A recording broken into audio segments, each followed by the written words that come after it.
여러분은 자신을 버린 가족의 목숨을 살려본 적 있으신가요? 오늘 사연의 주인공은 어릴 때부터 부모에게 외면받으며 자랐습니다. 동생은 사랑받았지만 그는 늘 희생해야 했습니다. 심지어 어렵게 의대에 합격했지만 부모는 동생을 위해 그의 등록금을 거절했습니다. 그렇게 가족에게 버림받은 그는 홀로 의사가 되었습니다. 그리고 10년 뒤 응급실로 실려온 한 환자의 이름을 보는 순간 그의 손이 멈췄습니다. 그 환자는 바로 자신을 버린 아버지였습니다. 하지만 더 충격적인 건 아버지를 살려낸 뒤 밝혀진 진실이었습니다. 그가 버려진 이유는 가난 때문이 아니었습니다. 동생의 질투 때문이었습니다. 과연 그는 자신을 버린 가족을 용서할 수 있을까요? 그리고 그 가족에게 다시 돌아갈 수 있을까요? 오늘 이야기는 가족이라는 이름이 남긴 가장 깊은 상처와 그 상처를 넘어서는 한 남자의 이야기입니다.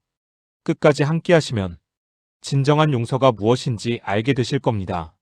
어릴 때 저는 가족이라는 단어를 들으면 늘 이상한 기분이 들었습니다.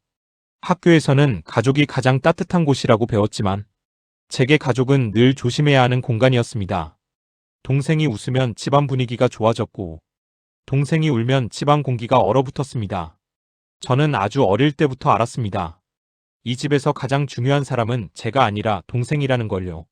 제가 7살 때 일이었습니다. 어머니가 시장에서 과일을 사오셨습니다. 탐스럽게 익은 딸기 한 상자였습니다. 동생은 좋아서 소리쳤고 어머니는 웃으며 딸기를 씻어주셨습니다. 저도 옆에 앉아 기다렸습니다. 하지만 동생 접시에 딸기가 가득 담긴 뒤 남은 건 몇 알뿐이었습니다. 저는 조심스럽게 말했습니다. 엄마, 저도 더 먹고 싶어요. 그러자 어머니는 인상을 찌푸리며 말했습니다. 형이 돼서 욕심 부리지 마. 그 말에 저는 입을 다물었습니다. 딸기 몇 알 때문이 아니었습니다. 그 순간 깨달았기 때문입니다. 제가 원하는 건 언제나 동생에게 양보해야 한다는 걸요. 아버지도 늘 같은 말을 했습니다. 형이면 참아야지. 그 말은 집안의 규칙 같았습니다. 동생이 갖고 싶어 하면 제 장난감도 동생 것이 됐습니다. 동생이 하기 싫어하면 제 몫의 심부름도 제가 해야 했습니다. 제가 억울하다고 하면 돌아오는 말은 하나였습니다. 형이니까. 그 말이 싫었습니다. 형이라는 이유로 제 감정은 늘 뒤로 밀렸습니다. 초등학교 운동회 때였습니다. 달리기 시합에서 제가 1등을 했습니다. 태어나 처음으로 아버지와 어머니가 저를 자랑스러워할 거라고 기대했습니다. 상을 받고 부모님을 찾았습니다. 하지만 부모님은 제 경기를 보지 못했습니다. 동생이 넘어져 울고 있었기 때문입니다. 어머니는 동생을 안고 있었고 아버지는 약국에 가고 있었습니다. 저는 메달을 들고 혼자 서 있었습니다. 친구들은 부모님과 사진을 찍는데 저는 혼자였습니다. 집에 돌아와 메달을 보여줬지만 어머니는 대충 보며 말했습니다. 잘했네. 그리고 곧바로 동생을 챙겼습니다. 그날 밤 저는 메달을 베개 밑에 넣고 잤습니다. 혹시라도 아버지가 와서 봐줄까 싶었습니다. 하지만 아무도 보지 않았습니다.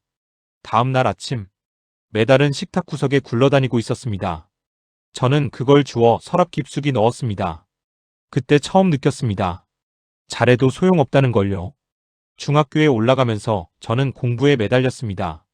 공부라도 잘하면 부모님이 저를 봐줄 거라고 믿었습니다.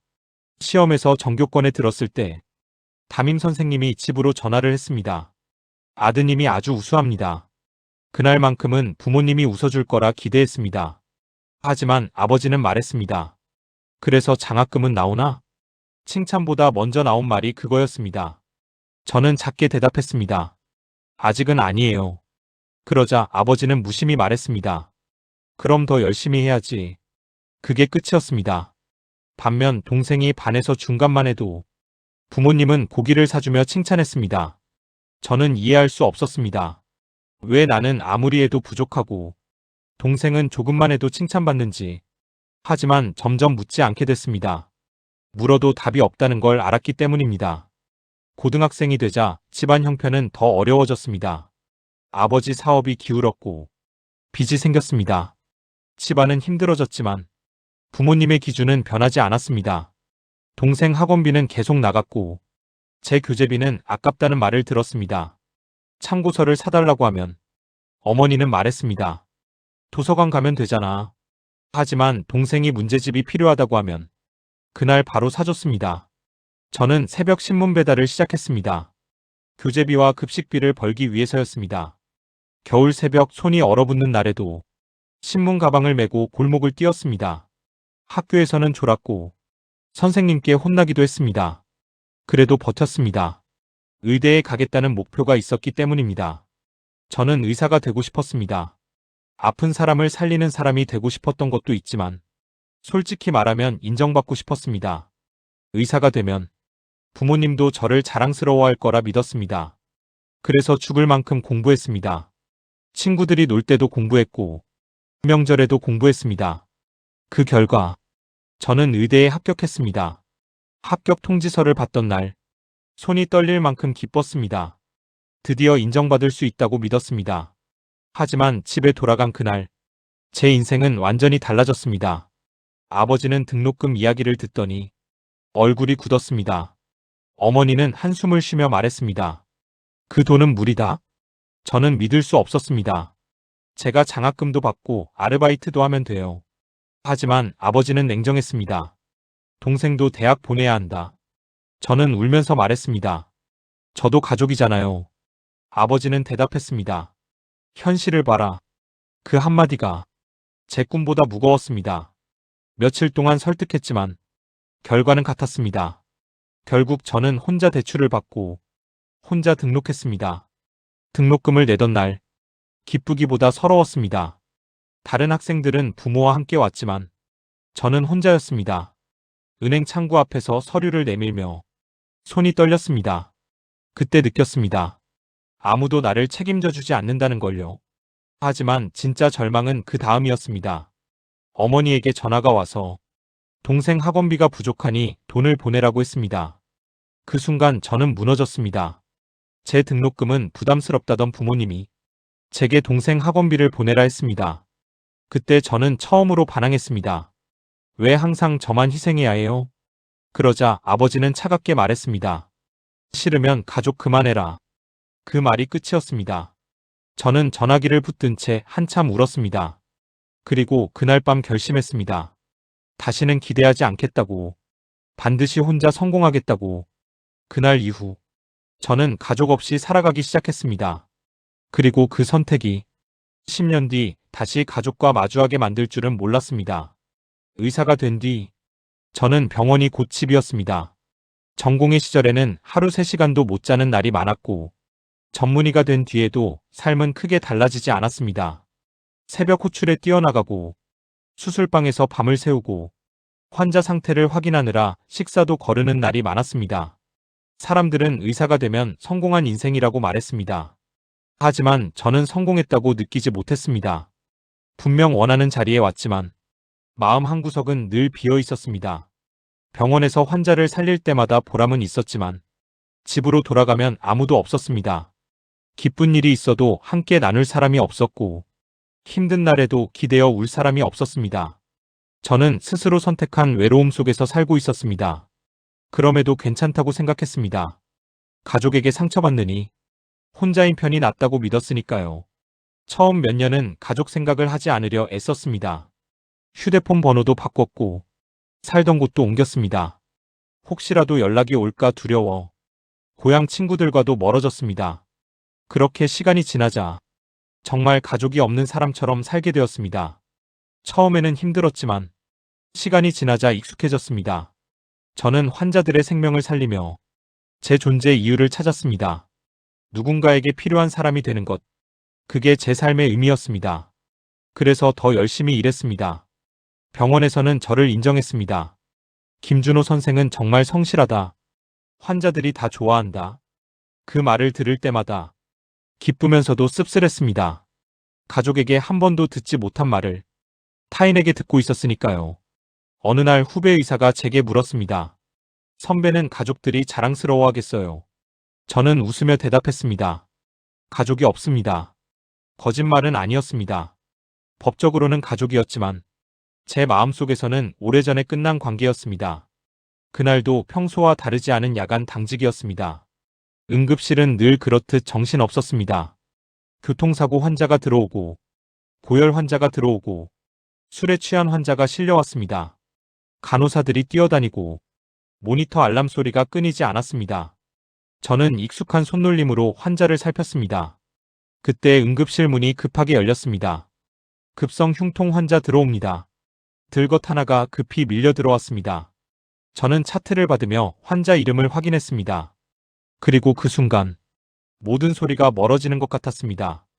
김성철, 아버지 이름이었습니다. 순간 손이 멈췄습니다. 같은 이름일 거라고 생각했습니다. 하지만 보호자 이름을 보는 순간 그 기대는 사라졌습니다. 박미정, 어머니 이름이었습니다. 숨이 턱 막혔습니다. 10년 동안 잊고 살았던 이름들이 차트 위에 적혀 있었습니다. 간호사가 물었습니다. 선생님? 저는 겨우 정신을 차렸습니다. 지금 흔들리면 안 됐습니다. 저는 의사였습니다. 환자는 제 아버지이기 전에 응급실 환자였습니다. 저는 침상 쪽으로 걸어갔습니다. 들것 위에 누운 아버지는 제가 기억하던 모습이 아니었습니다. 한때는 크고 강해 보였던 사람이 작고 약해져 있었습니다. 얼굴은 창백했고 입술은 파랬으며 숨을 몰아쉬고 있었습니다. 순간 낯설었습니다. 그리고 이상하게 슬펐습니다. 그 옆에 서 있던 어머니는 제가 다가가자 저를 멍하니 바라봤습니다.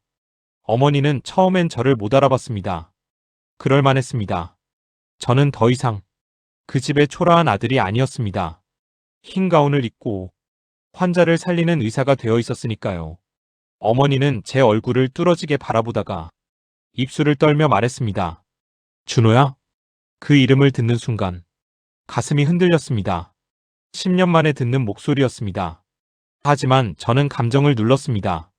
보호자분은 밖에서 기다리세요. 제 목소리는 놀랄 만큼 차가웠습니다. 어머니는 충격받은 얼굴이었지만 간호사에게 이끌려 나갔습니다. 응급처치가 시작됐습니다. 아버지는 급성 심근경색이었습니다. 한시가 급했습니다. 저는 머릿속의 모든 감정을 밀어내고 처치에 집중했습니다. 혈압 체크, 혈관 확보, 약물 준비. 제 손은 떨리지 않았지만 심장은 미친 듯 뛰고 있었습니다. 제가 살리고 있는 사람이 평생 저를 외면했던 아버지라는 사실이 믿기지 않았습니다. 순간 아주 위험한 생각이 스쳤습니다. 내가 아니어도 되지 않을까? 하지만 곧 지워버렸습니다. 저는 의사였습니다. 의사는 환자를 가려서 살리지 않습니다. 저는 이를 악물고 처치를 계속했습니다. 1시간이 넘는 응급처치 끝에 아버지 상태는 겨우 안정되었습니다. 긴장이 풀리자 다리가 힘이 빠졌습니다. 밖으로 나오자 어머니가 울며 달려왔습니다. 우리 남편 괜찮아요? 저는 짧게 대답했습니다. 고비는 넘겼습니다. 어머니는 제 손을 붙잡고 울었습니다. 고맙다, 정말 고맙다. 그 손길이 너무 낯설었습니다. 예전에는 한 번도 제 손을 잡아주지 않았던 사람이 지금은 제 손을 붙잡고 울고 있었습니다. 저는 손을 천천히 뺐습니다. 안정을 취하세요. 어머니는 제 눈빛에서 차가움을 느꼈는지 아무 말도 하지 못했습니다. 그날 밤 저는 당직실에서 잠을 이루지 못했습니다. 과거는 끝났다고 믿었는데 왜 이렇게 흔들리는지 알 수 없었습니다. 분명 미워해야 하는데 마음 한구석은 아팠습니다. 다음 날 아침 병실 회진을 돌러 갔습니다. 아버지는 눈을 뜨고 있었습니다. 제가 들어가자 아버지의 눈이 커졌습니다. 그리고 떨리는 목소리로 말했습니다. 준호야. 저는 차트를 보며 말했습니다. 환자 상태 확인하겠습니다. 아버지는 제 얼굴을 보며 눈물을 글썽였습니다. 내가 의사가 됐구나. 저는 대답하지 않았습니다. 아버지는 힘겹게 말했습니다. 내가 날 살렸구나. 저는 짧게 말했습니다. 환자를 치료했을 뿐입니다. 그 말에 아버지는 고개를 떨궜습니다. 병실 안 공기가 무거웠습니다. 진료를 마치고 돌아서려는데 아버지가 제게 말했습니다. 미안하다. 그 말을 듣는 순간 발걸음이 멈췄습니다. 하지만 저는 돌아보지 않았습니다. 너무 늦은 사과였습니다.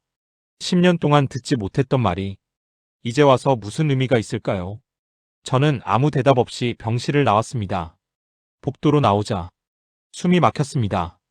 기다렸던 사과인데 왜 하나도 위로가 되지 않는지 알 수 없었습니다. 오히려 더 공허했습니다. 그날 저녁, 동생이 병원에 왔습니다. 멀리서도 알아볼 수 있었습니다. 하지만 예전과 달랐습니다. 항상 자신감 넘치던 동생은 없었습니다. 구겨진 셔츠와 지친 얼굴, 삶에 지쳐 보이는 한 남자만 있었습니다. 동생은 제게 다가와 조심스럽게 말했습니다. 형, 저는 차갑게 물었습니다. 왜 왔어? 동생은 눈을 피하며 말했습니다. 아버지 일 때문에. 저는 웃음이 나왔습니다. 이제 와서? 동생은 고개를 숙였습니다. 형한테 할 말이 있어. 저는 차갑게 대답했습니다. 할 말 없어. 동생은 다급히 말했습니다. 제발 한 번만 들어줘. 그 간절한 목소리가 이상했습니다. 예전 같지 않았습니다. 무언가 큰 죄를 안고 있는 사람 같았습니다. 저는 짧게 말했습니다. 퇴근 후에. 동생은 고개를 끄덕였습니다. 그날 퇴근 후 병원 근처 카페에서 마주 앉았습니다. 동생은 한참 말이 없었습니다. 저는 먼저 입을 열었습니다. 무슨 말인데? 동생은 떨리는 목소리로 말했습니다. 형이 알아야 할 게 있어. 그 한마디에 가슴이 서늘해졌습니다. 동생은 고개를 숙인 채 말했습니다. 형이 집에서 그렇게 된 거 사실 엄마 아빠 뜻만은 아니었어. 저는 눈을 좁혔습니다. 무슨 뜻이야? 동생은 떨리는 목소리로 말했습니다. 내가 형을 질투했어.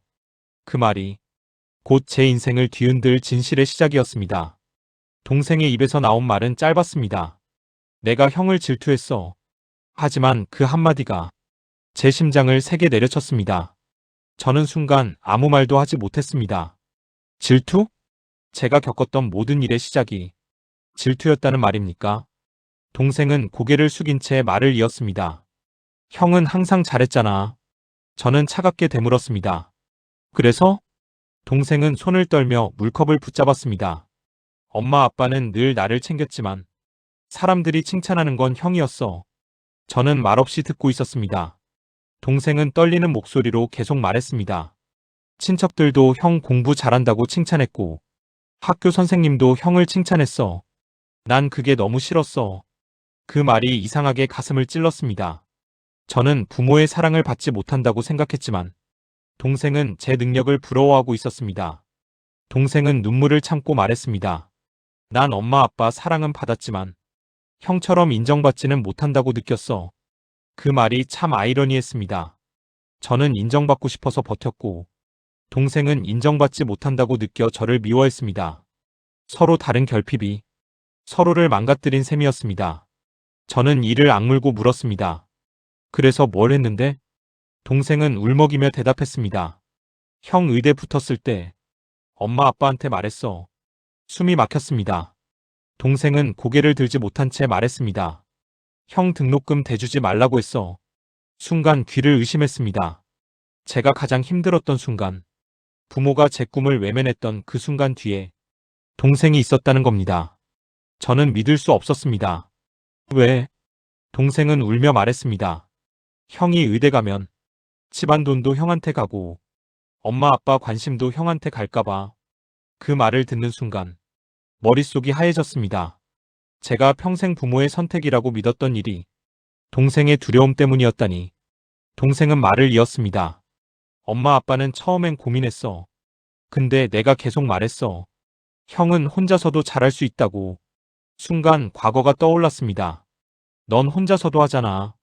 어머니가 무심히 했던 말. 그 말이 이제 다르게 들렸습니다. 믿음이 아니라 포기의 말이었습니다. 동생은 울면서 말했습니다. 난 형이 정말 혼자서도 잘할 줄 알았어. 저는 허탈하게 웃었습니다. 그래서 내 인생을 걸었어? 동생은 고개를 떨궜습니다. 미안해. 그 말이 너무 가벼웠습니다. 미안하다는 한마디로 제 10년이 돌아오지는 않습니다. 저는 떨리는 목소리로 물었습니다. 부모님은 알고 있었어? 동생은 힘없이 고개를 끄덕였습니다. 알고 있었어. 알고도 그렇게 했다고? 동생은 울며 말했습니다. 엄마 아빠는 내가 상처받을까봐. 저는 웃음이 나왔습니다. 상처받을까봐? 그래서 저를 희생시켰다는 겁니다. 저는 조용히 말했습니다. 결국 내가 덜 중요했다는 거네. 동생은 아무 말도 못했습니다. 그 침묵이 대답이었습니다. 저는 분노보다 허무함을 느꼈습니다. 평생 이유를 알고 싶었습니다. 왜 나를 사랑하지 않는지, 왜 나를 버렸는지.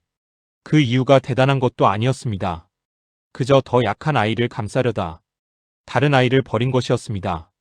그 사실이 더 아팠습니다. 동생은 눈물을 흘리며 말했습니다. 형이 그렇게까지 힘들 줄 몰랐어. 저는 차갑게 말했습니다. 몰랐다고? 동생은 고개를 숙였습니다. 형이 결국 잘 될 줄 알았어. 저는 웃었습니다. 내가 잘 됐으니까 괜찮다는 거야? 동생은 급히 말했습니다. 아니, 그런 뜻이 아니야. 저는 처음으로 감정을 터뜨렸습니다. 나는 매일 무너졌어. 카페 안이 조용해졌습니다. 저는 숨을 몰아쉬며 말했습니다.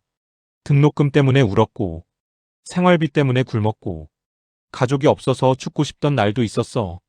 동생은 울며 고개를 숙였습니다. 저는 떨리는 목소리로 이어갔습니다. 넌 내가 잘 될 줄 알았다고? 나는 매일 버티는 게 전부였어. 동생은 울면서 말했습니다. 정말 미안해. 저는 지친 목소리로 말했습니다. 너는 내 인생을 훔쳤어. 그 말에 동생은 울음을 터뜨렸습니다. 하지만 저는 더 이상 화를 낼 힘조차 없었습니다. 너무 오래 아팠기 때문입니다. 한참 뒤 동생이 조용히 말했습니다. 형이 떠난 뒤 집이 망가졌어. 저는 무표정하게 바라봤습니다. 동생은 계속 말했습니다. 내가 기대만큼 못했거든. 부모님이 모든 걸 걸었던 동생. 그 동생은 결국 부모의 기대를 채우지 못했습니다. 대학도 중퇴했고, 사업도 실패했습니다. 아버지는 빚을 떠안았고, 집안은 무너졌습니다. 동생은 울며 말했습니다. 엄마 아빠는 매일 후회했어. 저는 씁쓸했습니다. 제가 떠난 뒤 후회했다는 말이 이제 와서 무슨 의미가 있을까요? 동생은 고개를 숙이며 말했습니다. 형이 없어지고 나서야 우리가 얼마나 잘못했는지 알았어. 저는 조용히 말했습니다. 너희는 내가 필요해진 거겠지. 동생은 급히 부정했습니다. 아니야. 하지만 저는 압니다. 사람은 잃고 나서야 소중함을 느낍니다. 그들은 저를 잃고 나서야 제가 어떤 존재였는지 알게 된 겁니다. 하지만 그 깨달음이 잃어버린 시간을 돌려주지는 못합니다. 그날 밤, 저는 집에 돌아와 잠들지 못했습니다. 분노해야 하는데, 분노조차 힘들었습니다. 그저 허무했습니다. 제가 평생 품고 살았던 질문이 답이 너무 초라했기 때문입니다.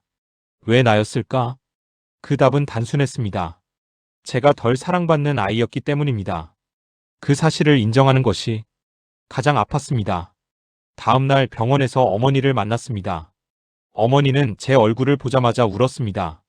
준호야, 다 들었니? 저는 조용히 물었습니다. 왜 그랬어요? 어머니는 눈물을 닦으며 말했습니다. 그땐 막내가 너무 불안해했어. 저는 웃었습니다. 그래서 저를 버렸어요? 어머니는 울며 말했습니다. 버린 게 아니야. 저는 단호히 말했습니다. 버린 거예요. 어머니는 무너져 내리듯 울었습니다. 미안하다, 정말 미안하다. 저는 차갑게 말했습니다. 전 평생 엄마가 날 사랑하지 않는 줄 알았어요. 어머니는 흐느끼며 말했습니다. 사랑했다. 저는 고개를 저었습니다. 사랑했으면 그렇게 못해요. 어머니는 아무 말도 하지 못했습니다. 그 침묵이 모든 것을 말해주고 있었습니다. 그날 밤, 아버지도 제게 말했습니다. 내 엄마만의 잘못이 아니다. 내가 가장 잘못했다. 저는 말없이 들었습니다. 아버지는 힘겹게 말했습니다. 나는 내가 강하다고 믿었다. 저는 씁쓸하게 웃었습니다. 강한 게 아니라 버틴 거예요. 아버지는 눈물을 흘리며 말했습니다. 이제라도 용서받고 싶다. 저는 조용히 대답했습니다. 전 아직 모르겠습니다. 그 말이 솔직한 제 마음이었습니다. 미워하지는 않지만 용서할 수도 없었습니다. 다만 한 가지는 분명했습니다. 더 이상 과거에 묶여 살고 싶지 않다는 것. 그리고 그 결심이 마지막 선택으로 이어지게 됩니다. 아버지 퇴원날 가족들은 제게 마지막 부탁을 했습니다. 그 부탁이 우리 관계의 마지막을 결정하게 됩니다. 아버지의 퇴원날이 다가왔습니다. 응급실에 실려왔던 날과 달리 아버지는 많이 회복해 있었습니다. 아직 얼굴은 야위어 있었지만 적어도 생명에는 지장이 없었습니다. 의사로서는 다행스러운 일이었지만 아들로서는 마음이 복잡했습니다. 제가 살린 사람이 평생 저를 외면했던 아버지라는 사실은 쉽게 정리되지 않았습니다. 퇴원 전 마지막 회진을 위해 병실로 들어갔을 때 아버지와 어머니 그리고 동생이 나란히 앉아 있었습니다. 세 사람 모두 잔뜩 긴장한 얼굴이었습니다. 저는 평소처럼 차트를 확인하며 말했습니다. 퇴원 후 약은 꼭 복용하셔야 합니다. 무리하시면 안 됩니다. 사무적인 설명을 마치고 돌아서려는데 어머니가 저를 불렀습니다. 준호야, 잠깐만. 저는 걸음을 멈췄습니다. 뒤를 돌아보니 어머니는 두 손을 꼭 모은 채 떨고 있었습니다. 어머니는 힘겹게 입을 열었습니다. 우리 할 말이 있다. 저는 말없이 서 있었습니다. 아버지가 먼저 말했습니다. 마지막으로 한 번만 우리 이야기를 들어줄 수 있겠니? 저는 깊게 숨을 들이마셨습니다. 솔직히 듣고 싶지 않았습니다. 이미 충분히 들었다고 생각했습니다. 하지만 끝내기 위해서라도 마지막 이야기는 들어야 한다고 느꼈습니다. 저는 조용히 의자에 앉았습니다. 어머니는 눈물을 참으며 말을 시작했습니다. 우리는 내가 떠난 뒤에야 알았다. 저는 아무 말도 하지 않았습니다. 어머니는 떨리는 목소리로 말을 이었습니다. 내가 없는 집이 얼마나 허전한지, 우리가 얼마나 큰 잘못을 했는지. 동생도 고개를 숙인 채 울고 있었습니다. 아버지는 천천히 말했습니다. 그땐 막내만 지키면 된다고 생각했다. 저는 씁쓸하게 웃었습니다. 그래서 저를 버렸죠. 아버지는 고개를 떨구며 대답했습니다. 그래. 짧은 인정이었지만 그 한마디가 이상하게 크게 들렸습니다. 아버지는 계속 말했습니다. 우리는 내가 강하다고 생각했다. 혼자서도 괜찮을 거라 생각했다. 저는 조용히 물었습니다. 정말 그렇게 믿었어요? 아버지는 한참 침묵하다가 말했습니다. 아니, 그렇게 믿고 싶었던 거다. 그 말이 너무 늦게 솔직했습니다. 저는 천천히 말했습니다. 저는 괜찮지 않았어요. 병실 안이 조용해졌습니다. 저는 담담하게 말을 이어갔습니다. 학교 끝나고 일하면서 공부했고 등록금 때문에 밤새 울었고 아무도 없는 방에서 혼자 버텼어요. 어머니는 울음을 터뜨렸습니다. 하지만 저는 멈추지 않았습니다. 가족이 필요했던 순간이 많았어요. 딱 한 번이라도 괜찮냐고 물어봐 주길 바랐어요. 어머니는 흐느끼며 말했습니다. 미안하다, 정말 미안하다. 저는 차분히 대답했습니다. 그 말을 듣고 싶어서 10년을 기다렸어요. 아버지는 눈물을 흘리며 고개를 숙였습니다. 동생도 울고 있었습니다. 하지만 이상하게도 저는 더 이상 울고 싶지 않았습니다. 이미 너무 오래 울었기 때문입니다. 아버지가 떨리는 목소리로 말했습니다. 이제라도 기회를 주면 안 되겠니? 저는 조용히 되물었습니다.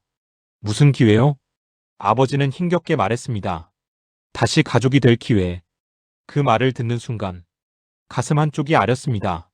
어릴 적의 저는 그 말을 평생 기다렸습니다. 하지만 지금의 저는 달랐습니다. 이미 너무 멀리 와버렸습니다. 저는 천천히 말했습니다. 전 이제 예전으로 돌아갈 수 없습니다. 어머니가 다급히 말했습니다. 우리가 잘할게. 이제라도 내가 원하는 만큼. 저는 고개를 저었습니다. 이미 늦었어요. 어머니는 울며 말했습니다. 그래도 가족이잖아. 저는 그 말을 듣고 한참 침묵했습니다. 그리고 조용히 입을 열었습니다. 가족이라는 말이 모든 상처를 없애주진 않아요. 세 사람 모두 아무 말도 하지 못했습니다. 저는 담담하게 말을 이어갔습니다. 저는 여러분을 미워하지 않겠습니다. 어머니는 희망 어린 눈으로 저를 바라봤습니다. 하지만 저는 말을 이었습니다. 하지만 다시 가족으로 돌아가진 않겠습니다. 그 말에 어머니 얼굴이 무너졌습니다. 동생은 눈물을 흘렸고 아버지는 고개를 떨궜습니다. 저는 차분하게 말했습니다. 용서는 하겠습니다. 세 사람의 눈빛이 흔들렸습니다. 하지만 함께하지는 않겠습니다. 이 말이 제 진심이었습니다. 저는 복수하고 싶지 않았습니다. 하지만 다시 돌아가고 싶지도 않았습니다. 용서는 상대를 위한 것이 아니라 제 자신을 위한 것이었습니다. 과거를 놓아줘야 제가 앞으로 갈 수 있기 때문입니다. 어머니는 떨리는 목소리로 물었습니다. 정말 다시는 안 되는 거니? 저는 조용히 고개를 끄덕였습니다. 네. 그 한마디가 우리 관계의 끝이었습니다. 병실 안은 눈물로 가득했지만 제 마음은 이상하게 평온했습니다. 저는 자리에서 일어났습니다. 그리고 마지막으로 말했습니다. 각자 잘 살았으면 좋겠습니다. 아버지는 흐느끼며 말했습니다. 그래도 고맙다. 저는 짧게 대답했습니다. 건강하세요. 그리고 병실 문을 열고 나왔습니다. 문이 닫히는 순간 가슴 깊은 곳에서 무언가 풀려나가는 느낌이 들었습니다. 슬프지도 않았고 후련하지도 않았습니다. 그저 끝났다는 느낌이었습니다. 저는 복도를 천천히 걸었습니다. 10년 동안 제 안에 남아있던 분노와 원망이 조금씩 멀어지는 것 같았습니다. 그때 깨달았습니다. 저는 그들을 용서한 것이 아니라 과거의 저를 놓아준 것이었습니다. 상처를 붙잡고 있는 동안 가장 괴로운 사람은 저 자신이었습니다. 이제는 그 상처에서 벗어나야 했습니다. 병원을 나와 혼자 차에 앉았습니다. 한동안 시동을 걸지 못한 채 앉아 있었습니다. 창밖으로 저녁 햇빛이 비치고 있었습니다. 그 빛을 바라보며 문득 어린 시절의 제가 떠올랐습니다. 인정받고 싶어서 애쓰던 아이, 사랑받고 싶어서 참고 또 참던 아이. 그 아이는 늘 부족하다고 느꼈습니다. 하지만 지금은 알 수 있었습니다.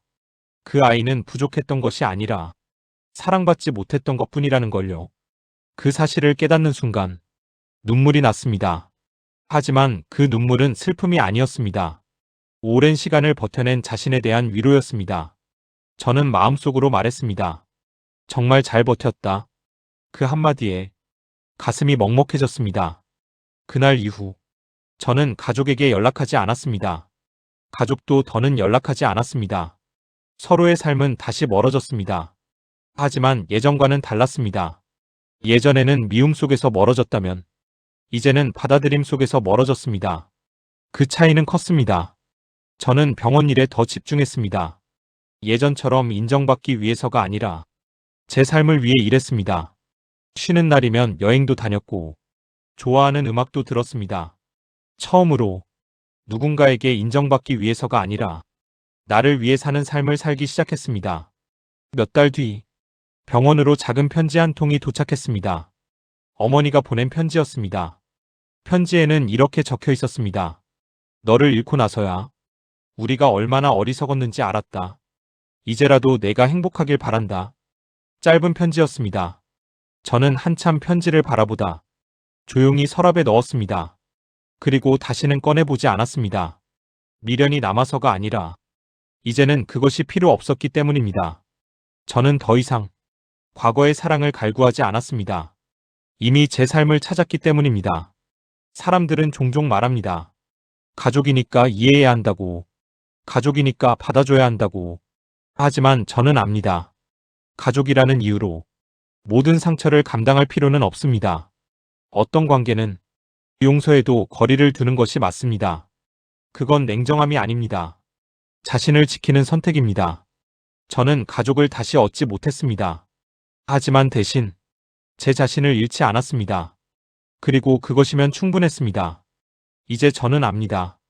행복은 누군가에게 인정받는 데 있는 것이 아니라 스스로를 지켜내는 데 있다는 것.